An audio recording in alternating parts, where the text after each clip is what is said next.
Ya, Assalamualaikum warahmatullahi wabarakatuh. Selamat sore kepada Bapak Ahmad Zakiuddin selaku dosen mata kuliah korosi. Kami dari kelompok 4 akan mempresentasikan tentang stress corrosion cracking.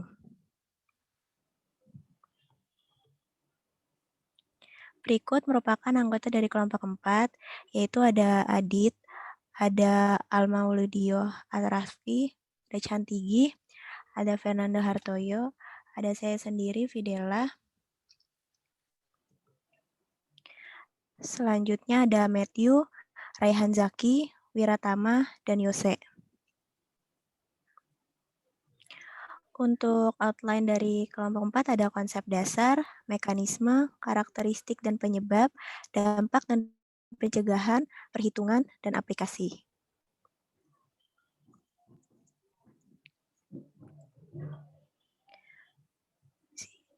Itu untuk yang pertama ada konsep dasar dari stress corrosion cracking.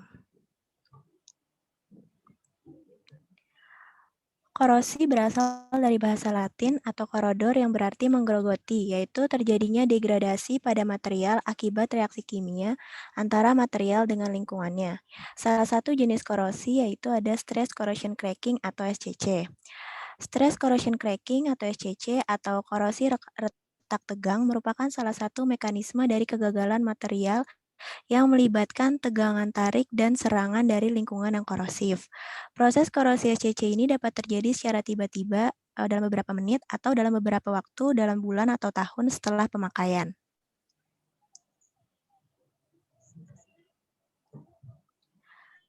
Untuk perkembangannya sendiri, secara historis, perkembangan SCC ini dibagi menjadi 3 periode, di mana periode pertama itu merupakan periode identifikasi, yaitu terjadi antara tahun 1930-an sampai 1950-an. Kemudian untuk periode kedua terjadi antara tahun 1960-an sampai 1970-an dan merupakan periode mekanisme dasar SCC. Periode ini merupakan periode yang penting karena menjelaskan jenis paduan dan juga aplikasinya di lingkungan tertentu. Sedangkan untuk yang periode ketiga yaitu periode tentang aplikasi dan pengembangannya dan terjadinya di tahun 80-an.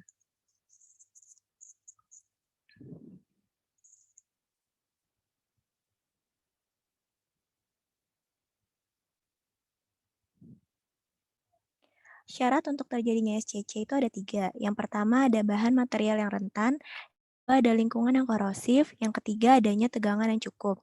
Perambatan retak pada korosi SCC ini terjadi karena adanya sinergi antara kombinasi gaya mekanik dan juga reaksi kimia korosi. SCC juga merupakan korosi yang bersifat spesifik dan salah satu penyebab kerusakan material yang tergolong dominan pada suatu struktur material. Sehingga oleh para ahli, kegagalannya pasti diperhitungkan dalam merancang suatu konstruksi.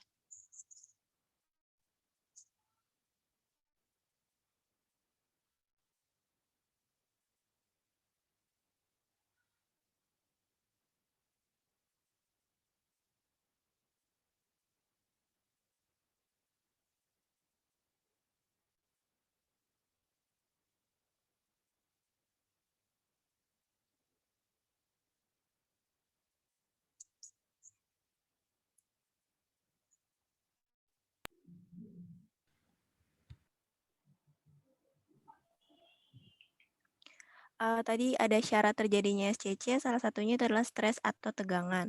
Biasanya stres atau tegangan yang ditimbulkan ini berasal dari residual cold work, welding, grinding, thermal treatment, dan service condition. Yang selanjutnya yaitu adalah mekanisme.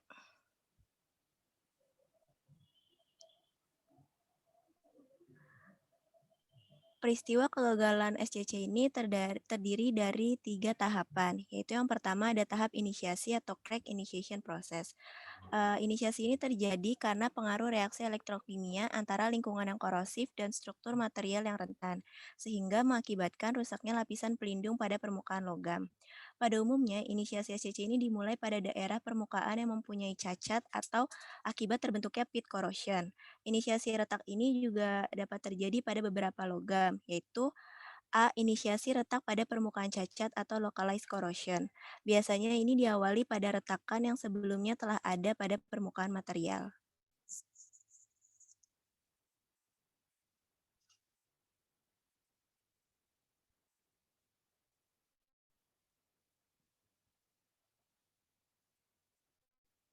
B. Inisiasi retak pada daerah korosi yang berbentuk pit.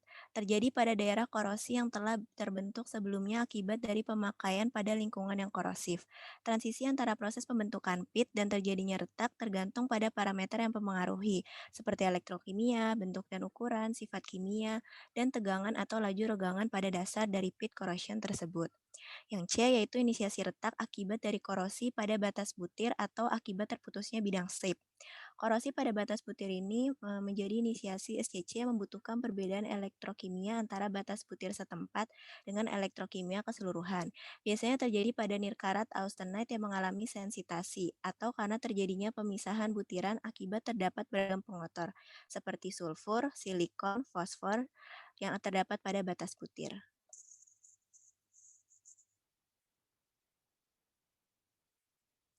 Tahap mekanisme kegagalan SCC yang kedua yaitu tahap perambatan retak atau crack propagation, di mana inisiasi dan propagasi retak merupakan dua hal yang saling berkaitan, namun prosesnya berbeda. Mekanisme dari perambatan retak ini pada SCC ada dua, yaitu ada yang pertama mekanisme melalui lintasan aktif, di mana perambatan ini cenderung terjadi di sepanjang batas butir yang aktif. Batas butir nantinya terpolarisasi anodik akibat dari segresi atau denudasi dari unsur-unsur pembentuk paduan. Dan yang kedua itu mekanismenya melalui lintasan aktif akibat tegangan. Mekanisme ini biasanya berkaitan erat dengan perilaku aktif pasif.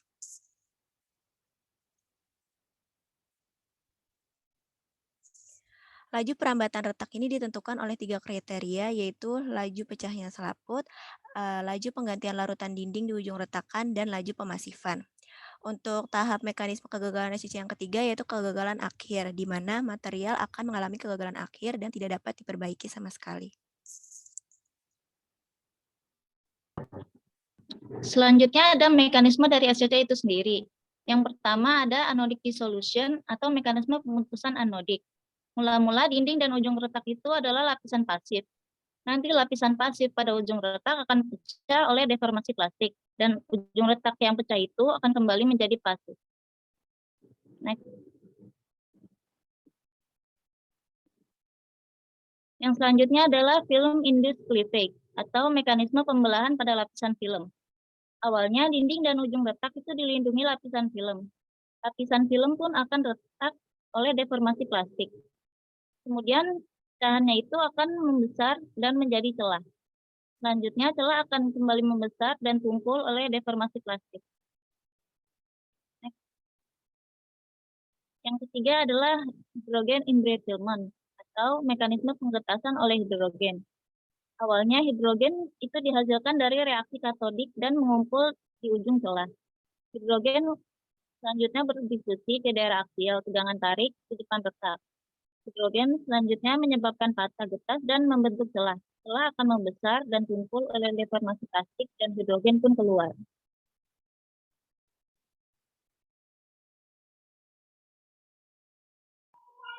Selanjutnya ada karakteristik dan penyebab terjadinya stress corrosion cracking.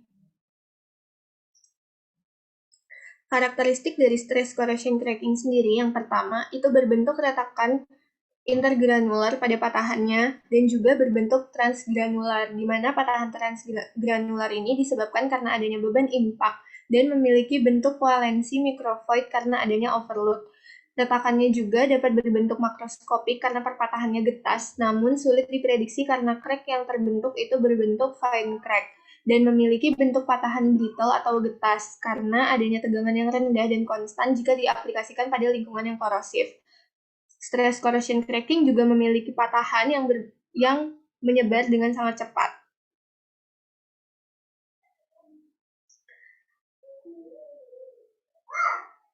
Karakteristik yang selanjutnya yaitu terdapat adanya tegangan tarik, di mana retak korosi tegang ini terjadi karena adanya hasil kerjasama antara tegangan dengan korosi, sehingga salah satu dari unsur-unsur yang tidak ada, maka tidak akan terjadi stress corrosion cracking, di mana tegangan tersebut nantinya akan terjadi dari tegangan luar yang bekerja pada komponen ketika proses operasional ataupun karena adanya tegangan sisa yang terjadi ketika pembuatan komponen tersebut.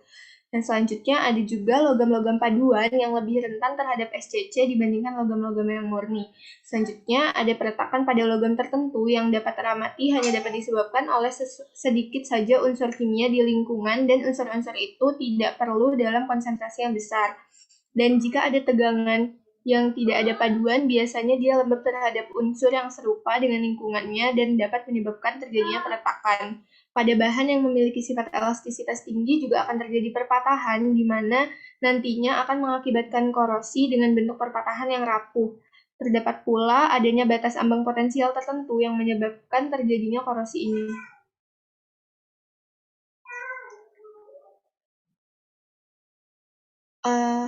Selanjutnya ada penggambaran karakteristik dari SCC berdasarkan faktor lokasi, temperatur, elektrolit, potensial, dan juga bentuk dari retaknya.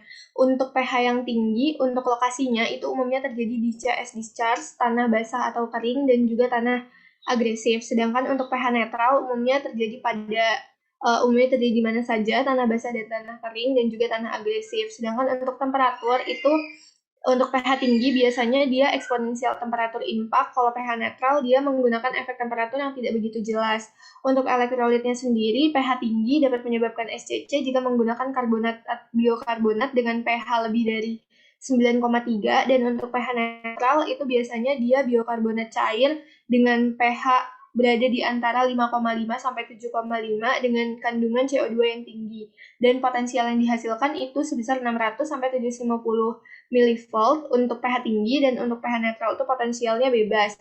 Untuk bentuk retaknya sendiri, kalau untuk pH tinggi, bentuk retak SCC-nya itu intergranular, sempit, dan juga tidak merusak sifatnya. Kalau untuk pH netral, bentuknya itu transgranular, lebih luas, dan dapat menyebabkan kerusakan.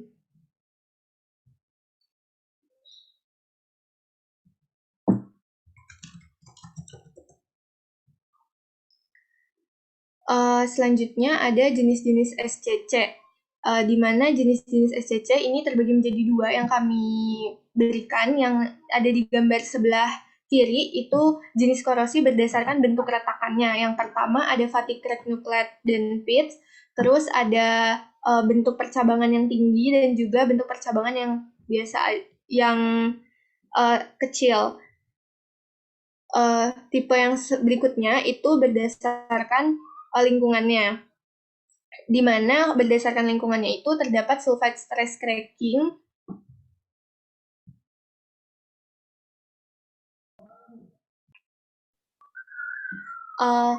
jenis SCT yang selanjutnya itu diakibatkan karena lingkungan korosifnya, di mana yang pertama ada sulfide stress cracking dan juga chloride induced SCC dan causatic induced SCC. Berdasarkan lingkungannya ini dilihat apakah lingkungannya itu sour environment atau sweet environment. Jika dia memiliki kandungan H2S yang tinggi, maka tegangan yang diakibatkan pada lingkungannya itu bakal menyebabkan sulfide stress cracking. Next.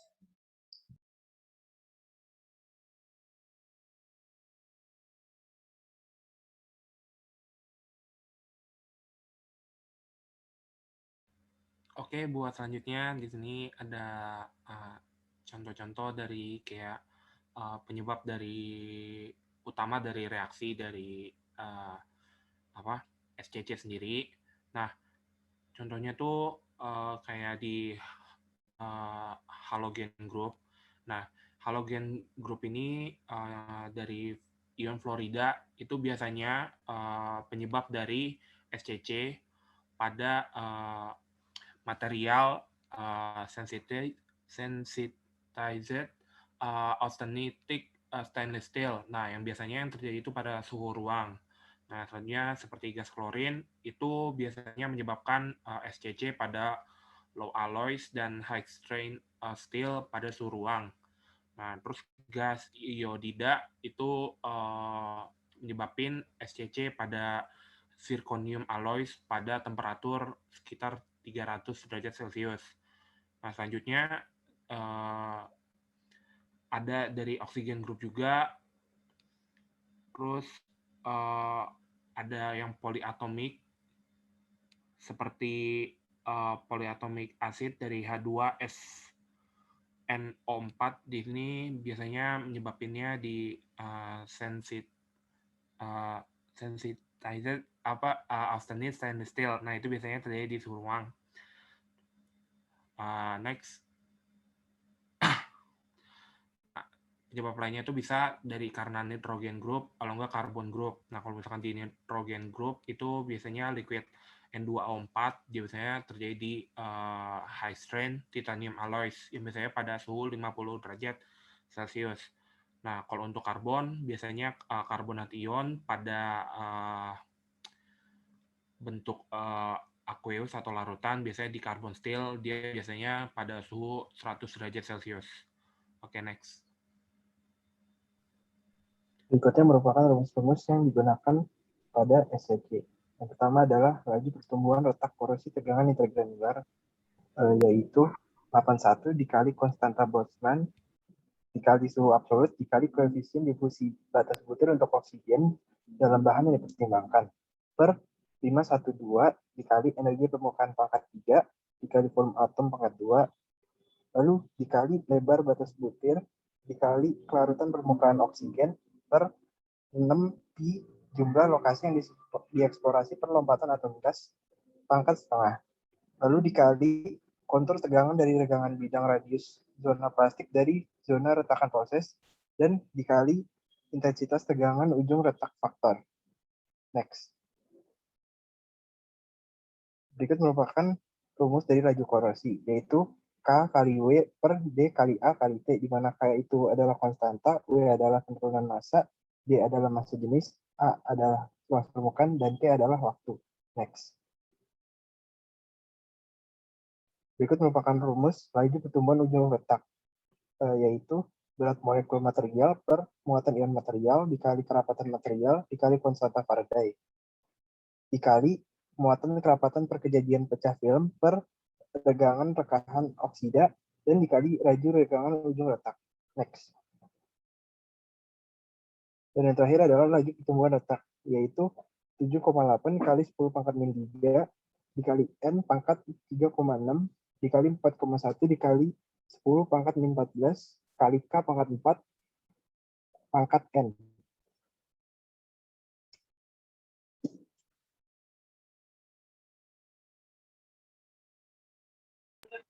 Selanjutnya adalah dampak dan penanggulangannya.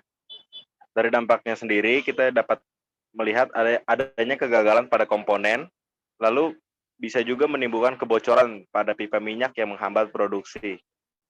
Lalu ada menambah biaya produksi dan maintenance yang dilakukan. Next. Selanjutnya, ini adalah beberapa cara untuk penanggulangan dari stress corrosion cracking yang digolongkan dalam beberapa faktor. Untuk faktor lingkungan itu penanggulangannya bisa dengan menambahkan inhibitor dan memodifikasi temperaturnya. Selanjutnya untuk faktor mekanis itu penanggulangannya bisa dengan mencegah terbentuknya stres konsentrator, mengurangi stres fabrikasinya, terus mengetahui surface compressive stress, dan mengurangi stres dari operasi. Selanjutnya untuk faktor metalurgi itu dapat dicegah dengan mengubah komposisi alloy, mengubah struktur dari alloynya, menggunakan metallic conversion coating, dan melakukan shot peening. Next.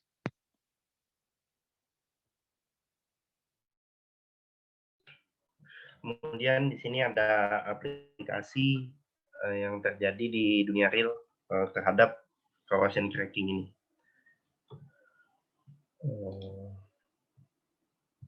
Nah, yang pertama di sini saya akan membahas mengenai korosi pada baja yang dilas di industri petrokimia, kebanyakan di Slovakia. Nah, kegagalan yang terjadi pada kebanyakan pipa industri petrokimia sebenarnya nggak cuma di Slovakia, cuma karena di sini penelitian yang di Slovakia itu diakibatkan oleh gas H2S yang dikenal dengan sulfide stress corrosion cracking atau disingkat SCC, dan polythionic acid atau bahkan gas H2S. Nah, pada sulfide stress corrosion cracking itu prinsipnya adalah sama seperti reaksi kebanyakan di anoda terjadi oksidasi besi menjadi ion Fe2+, dan di katoda ion Fe2+ ini akan bereaksi dengan S2- atau sulfida dari gas H2S tersebut, membentuk suatu layer, yaitu layer FeS yang nanti berwarna coklat kalau di realnya. Ion hidrogen akan saling berikatan dengan sesamanya membentuk gas hidrogen. Nah, kemudian gas hidrogen ini akan berdifusi masuk ke dalam logam sehingga menyebabkan logam itu tertekan atau fenomena hidrogen embrittlement. Nah, cara mengatasi dari korosi ini adalah melakukan annealing dan post welding heat treatment atau PWHT pada lasan dengan tujuan untuk mengurangi stress concentration dari logam tersebut. Nah, kemudian penyebab yang kedua yaitu asam politionat. Asam politionat rumus kimianya adalah SnSO3H2. Nah, asam politionat ini akan terkonsentrasi pada batas butir sehingga menimbulkan tekanan pada batas butir. Nah, terbentuknya asam politionat ini adalah hasil reaksi dari sulfida, oksigen, dan air. Nah, cara mengatasi korosi ini adalah mengganti jenis stainless steel yang biasanya CRMN steel menjadi CRNI steel karena nikel tidak bereaksi dengan oksigen dan air sehingga asam ini tidak terbentuk dan korosi akibat polythionic acid ini tidak terjadi. Seperti itu.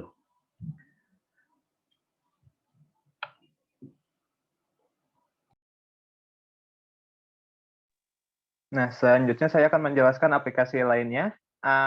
Kejadian nyata, stress corrosion cracking di dunia. Next. Nah, jadi untuk kasus kali ini kita menggunakan jurnal dari analisis kegagalan pipa udara A312 tipe 304H pada line A10011 14 25P2J unit amonia PT Petrokimia Gresik. Nah, jadi pipeline A10011 14 25P2J adalah penghubung antara outlet air heater 101 BCA2 dengan secondary reformer 103D yang merupakan saluran pipa tahan karat tipe 304H berdiameter 14 inch dan beroperasi pada temperatur 610 derajat Celcius dengan tekanan 39,7 kg per cm persegi. Sudah terjadi beberapa kali kegagalan mulai dari 2004. Nah, biasanya kegagalan yang terjadi itu terjadi retak pada sambungan lasan pipa. Next. Nah, dalam metode ini digunakan metode pengujiannya itu metode RCFA, lalu ada perhitungan tegangan yang terjadi pada pipa, lalu ada pengujian faktografi, pengujian metalografi, pengujian SEM, EDX, dan pengujian OS. Lalu sebelahnya itu terdapat spesifikasi material. Ya, dapat dilihat itu dengan diameternya 14 inch, dulnya 60, ketebalan pipanya 15,6 mm, tekanan operasi 35,7 kg per cm persegi, temperatur operasi 610 derajat. Next. Nah, ini berikut merupakan gambar hasil dari pengamatan. Dapat dilihat di situ terdapat pada polosan dan pada mikrostruktur didapati terjadinya adanya kromium karbida. Next. Nah, selanjutnya untuk hasil dari pihak inspeksi PT Petrokimia Gresik sendiri, dia menyebutkan terjadinya SCC ini adalah karena adanya pre-existing crack pada daerah lasongitudinal lebih dari 80% dan adanya overheating. Sehingga tekanan udara dalam pipa dapat mengakibatkan terjadinya pecah atau rupture. Lalu, berdasarkan pada teori tentang metalurgi, bahwa pada baja tahan karat jenis austenitic pada temperatur 425 derajat sampai 815 derajat, kromium akan berubah menjadi kromium karbida yang akan mengalami presipitat pada batas butir. Dengan adanya presipitat tersebut, daerah sekitar batas butir akan mudah terserang korosi. Next. Nah, lalu dari hasil pengujian yang tadi telah dilakukan, diketahui bahwa kegagalan terjadi pada daerah HZ sambungan longitudinal yang disebabkan oleh intergranular corrosion. Selain itu, kegagalan pada pipa juga dipengaruhi dengan pipa yang sudah beroperasi lebih dari 15 tahun. Nah, selama 15 tahun ini ternyata diketahui bahwa pipa tidak diganti, hanya diperbaiki saja. Selain itu, juga teramati adanya incomplete penetration pada sambungan las yang berujung tajam pada pengamatan. Seperti kita ketahui, pada ujung tajam, maka crack akan mudah terbentuk, dan incomplete penetration pada las ini menyebabkan las tidak sempurna. Lalu terdapat penjalanan crack di ujung tajam tersebut menuju bagian pada fusion zone. Nah, dari hasil pengamatan juga tadi sudah ditemukan adanya presipitasi kromium karbida di batas butir sesuai dengan teori yang telah disebutkan. Next. Nah, ini referensi yang kami gunakan. Next. Mungkin sekian presentasi dari kelompok kami. Mohon maaf jika ada kesalahan. Terima kasih.